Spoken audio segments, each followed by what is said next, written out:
Bismillahirrahmanirrahim. Assalamualaikum warahmatullahi wabarakatuh. Alhamdulillahilladzi anzala alaina binikmatin wa syukrillahi ta'ala azza wa jalla. Asyhadu an la ilaha illallah wa asyhadu anna Muhammadan abduhu wa rasuluh la nabiyya ba'da.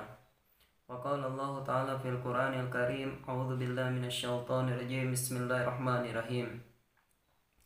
Ya ayyuhalladzina amanu kutiba alaikumussyam kama kutiba alal ladzina min qablikum la'allakum tattaqun.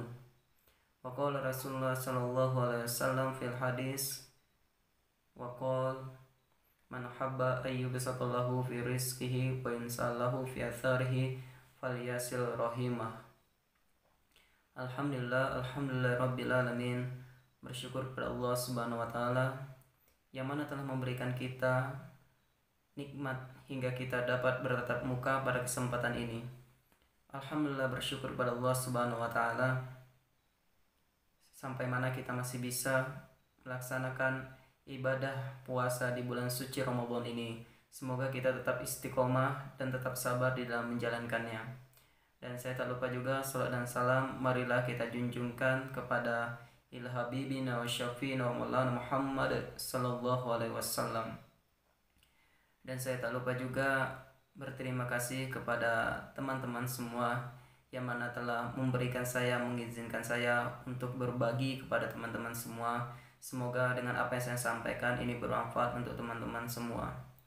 Alhamdulillah, pada kesempatan ini saya sangat bersyukur sekali yang mana di belakang ini ada beberapa orang yang mana orang tersebut saya anggap sangat mulia. Mungkin kritikan yang tidak mendasar, tapi bagi saya alhamdulillah saya terima kasih kritikan hal tersebut. Saya ingin sampaikan kepada teman-teman semua bahwasannya kita sebagai manusia tidak akan pernah sempurna. Dan kita sebagai manusia pasti akan memiliki sebuah salah. Tapi apabila seseorang memiliki sebuah kesalahan, lantas kita harus memiliki etika maupun moral cara untuk memberikan sebuah saran, yang mana saran tersebut tidak bentuk yang menjatuhkan, tapi bentuk yang meningkatkan agar diri kita bisa lebih baik lagi. Alhamdulillah, bersyukur kepada Allah Subhanahu wa taala, beberapa belakang ini saya mendapatkan sebuah kritikan yang mana kritikan tersebut tidak berdasar dan tidak dinilai dari edukasi maupun moral serta etika. Karena saya mohon kepada teman-teman semua, semoga dimuliakan oleh Allah Subhanahu wa taala. Jika ingin berkomentar atau masukan, berkomentarlah dengan bijak, gunakanlah media sosial dengan bijak. Karena kenapa? Karena semua akan dipertanggungjawabkan oleh Allah Subhanahu wa taala. Ada sebuah pesan ulama yang sangat sekali dapat menyentuh hati kita. Imam Ibnu Hazm rahimahumullah telah berkata, "Man qaddara annahu yaslim min ta'nin nasi wa ibuhum wa huwa majnun." Barang siapa yang ingin selamat dari cercaan, celaan, hinaan dari manusia, maka dia telah gila. Kenapa saya katakan karena dia telah gila? Karena dia menolak sebuah hal kemustahilan. Kita hidup di dunia ini, lantas kita tidak mau dihina, dicerca. Itu pasti akan muncul karena sesuatu apapun yang kita lakukan, kita sudah melakukan hal yang kebaikan di dalamnya, tapi masih saja kita masih dihina, dicerca. Itu hal yang wajar dan kita hanya bisa syukuri. Mungkin itu salah satu adalah nikmat yang Allah berikan kepada kita. Teman-teman yang dimuliakan oleh Allah Subhanahu wa taala, Sang Pencipta Allah Subhanahu wa taala masih saja dihina oleh kaum musyrikin, dicela oleh kaum liberal, masih saja kadang didustakan oleh kaum ateis. Nabi Muhammad sallallahu alaihi wasallam, manusia yang maksum dijamin oleh Allah Subhanahu wa taala akan masuk dalam surganya Allah Subhanahu wa taala, masih saja dihina oleh orang-orang. Lantas kita siapa? Saya siapa? Saya hanya manusia biasa yang terkadang saya luput dari sebuah salah. tapi setidaknya apa yang kita lakukan setidaknya memberi sebuah manfaat dan kebaikan di dalamnya. Jadi saya harap lakukanlah dengan media sosial secara bijak. Lakukanlah kebaikan dengan niat ikhlas. Kenapa? Karena kebaikan yang kita lakukan sangat mudah, tapi belum tentu kita dapat dengan ikhlas di dalam melakukannya. Karena ikhlas ini merupakan sesuatu hal yang paling dasar di dalam diri kita.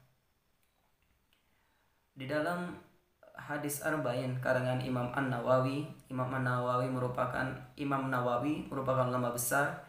Ingat, ada Imam Nawawi, ada Imam Syekh An-Nawawi. Kalau Imam Nawawi merupakan ulama yang mengarang kitab hadis Arba'in, sedangkan Imam Syekh An-Nawawi yang mana merupakan ulama besar di Indonesia, yaitu ulama yang berasal dari Banten, Syekh An-Nawawi Al-Bantani di Banten, tempat saya belajar juga di sana.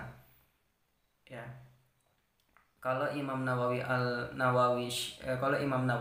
beliau merupakan pengarang kitab, yaitu kitab hadis Arba'in, yaitu hadis yang pertama berbunyi innamal a'malu binniyat, bahwa segala sesuatu harus kita lakukan dengan niat. Baik, salah satu kita untuk mencapai dengan tingkat ikhlas, kita harus menanamkan pondasi utama, yaitu dengan niat. Kenapa? Karena segala sesuatu pekerjaan jika tidak kita niatkan maka akan hampa hasilnya. Maka lakukanlah segala sesuatu dengan niat yang ikhlas. Alhamdulillah, ketika kita melakukan segala sesuatu pekerjaan dengan ikhlas, insya Allah maka kebaikan kita akan dibalas oleh Allah Subhanahu wa Ta'ala. Ketika kita sudah melakukan hal yang sifatnya bentuk keikhlasan, kemudian masih saja ada orang yang masih menggunjing kita dan segala halnya, ingat teman-teman, wa khairan min ijabatihi as-sukut, sebaik-baiknya perkataan orang jahil adalah diam. Kita dihina, kita diam. Kita dicaci, ya kita diam. Kita segala macam, bahkan nama privasi baik kita dijelek-jelekan, kita diam. Tapi ingat teman-teman semua, diam tidak selamanya kita harus diam, tapi ada juga masanya kita harus bertindak. Diam di sini maknanya adalah selagi sesuatu hal yang sifatnya bentuk tidak melukai kepada fisik kita, hanya masih mulut yang tajam, maka cukup jawaban yang terbaik bagi saya adalah diam. Namun ketika fisik kita yang dilukai, contoh kita disiram dengan air panas, ya kita tidak mesti harus diam, kita harus melawannya atau menghadapinya. Nah, teman-teman yang dimuliakan oleh Allah Subhanahu wa Ta'ala, semoga kita tetap istiqomah di jalan oleh Allah Subhanahu wa Ta'ala. Terus kita menebar suatu kebaikan. Ingat, karena menebar sebuah kebaikan tidak hal yang mudah. Kenapa saya sangat heran ketika seseorang menyampaikan sebuah kebaikan, ketika seseorang berniat dirinya untuk menyampaikan sebuah kebaikan, tapi masih saja dihina, masih saja dicela oleh orang. Sedangkan orang yang di sana melakukan sebuah tiktokan, joget-joget yang tidak beredukasi, yang tidak berpendidikan sama sekali, tapi orang lain masih saja menyukai hal tersebut, bahkan malah mensupport mereka. Masya Allah, tabarakallah. Ingat, teruslah lakukan kebaikan. Bukan di sini arti kata kita ingin melakukan kebaikan ini dipandang orang, inilah orang, bukan. Kita melakukan kebaikan ikhlas karena Allah Subhanahu wa Ta'ala. Karena ikhlas tidak bisa dinilai oleh seseorang. Ikhlas hanya dapat dinilai oleh Allah Subhanahu wa Ta'ala. Hanya kita dan Allah Subhanahu wa Ta'ala yang mengetahui apakah kita melakukan hal tersebut dengan keikhlasan atau tidak. Oleh itu, teman-teman yang dimuliakan oleh Allah Subhanahu wa Ta'ala, saya mengajak kepada teman-teman semua, marilah kita untuk terus berkata baik, istiqomah di dalam kebaikan. Ya. Gimana pun kita sudah melakukan kebaikan, dan kita tidak akan terlepas dari hinaan dan cacian oleh orang-orang. Karena itu qadratullah, dan itu suatu hal yang terjadi. Bayangkan guru-guru kita, ulama-ulama kita, segitu dalamnya ilmu mereka, masih saja terkadang dihina.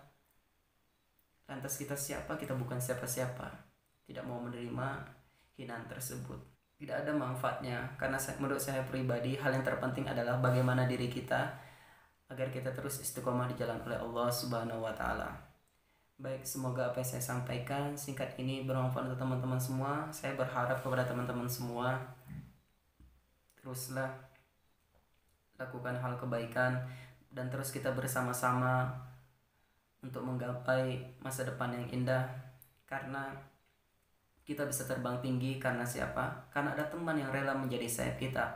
Maka teman-teman, jadilah sayap itu agar kita tidak jatuh dan agar sayap tersebut tidak patah dan kita bisa menjunjung tinggi masa depan yang tinggi dengan sayap tersebut. Maka jangan sampai sayap tersebut patah, karena ketika patah kita akan patah dan jatuh bersama. Tapi ketika kita jaga sayap itu, maka kita akan sama-sama untuk menuju kesuksesan yang indah. Baik, apabila saya ada kesalahan saya mohon maaf. Kullu bani Adam khotan wa khair khotaina tawwabun, karena setiap cucu Bani Adam itu mempunyai salah. Hanya Nabi Muhammad SAW, Nabi yang paling sempurna. Dan saya bermohon kepada teman-teman semua, jika ada komentar dan saran, berkomentarlah hal yang bijak, yang layaknya membangun, menginspirasi, tapi bukan yang menjatuhkan. Baik, terima kasih. Semoga apa yang saya sampaikan bermanfaat. Ma'assalamah. Assalamualaikum warahmatullahi wabarakatuh.